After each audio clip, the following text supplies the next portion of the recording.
guys. So can you confirm as a White House official that the president is indeed taking hydroxychloroquine? Yes, I can absolutely confirm that. Why was this statement last night so vague? It said that they discussed it. It makes no mention of azithromycin or zinc. Well, the president said himself he's taking it. That's a given fact. He said it. The purpose of this letter was to show that Dr. Connolly agreed with the analysis that the benefits outweighed the risk. The president should be taken at his word, and the purpose of this letter was to show just that, as it did the rationale behind it. Kayleigh, just to follow up on that, the letter seemed very carefully written, and a lot of people said it doesn't explicitly say that he prescribed it. Was there a reason? Why wasn't The reason is the President of the United States said it, and if it were any other President of the United States, the media would take him at his word. The purpose of this letter was to give a medical rationale for the decision that the President announced was made in consultation with his doctor. Is there any concern about mixed messaging? The FDA has said this drug shouldn't be used to treat COVID unless in a hospital setting. Is the President sending mixed messages or confusing messages? Look, I spoke with Dr. Hahn this morning, and what Dr. Hahn said to me is this is a drug that has been approved for 3 other uses.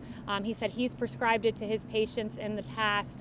He told me that it has a good safety profile, but should always be prescribed in the context of a doctor prescribing it to their patients. So that is ultimately how the decision should be made. It's ultimately how President Trump made his decision. But I think there's some misreporting out there and some neglect of the fact that tens of millions of people across the world have taken this drug for other purposes and done so safely. Is the President's heart being monitored while he's taking this? That's one of the other potential recommendations as well. I have no other information about the President's medical decisions, but I have to get to my morning meeting. WHO? What will we make an announcement on that?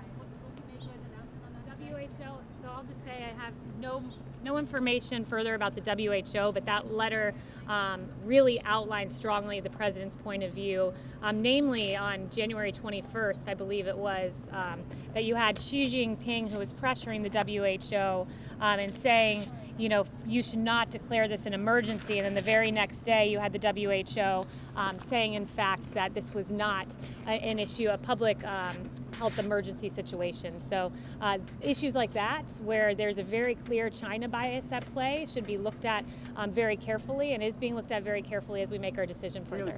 Thank you very much. Cloud Corporation.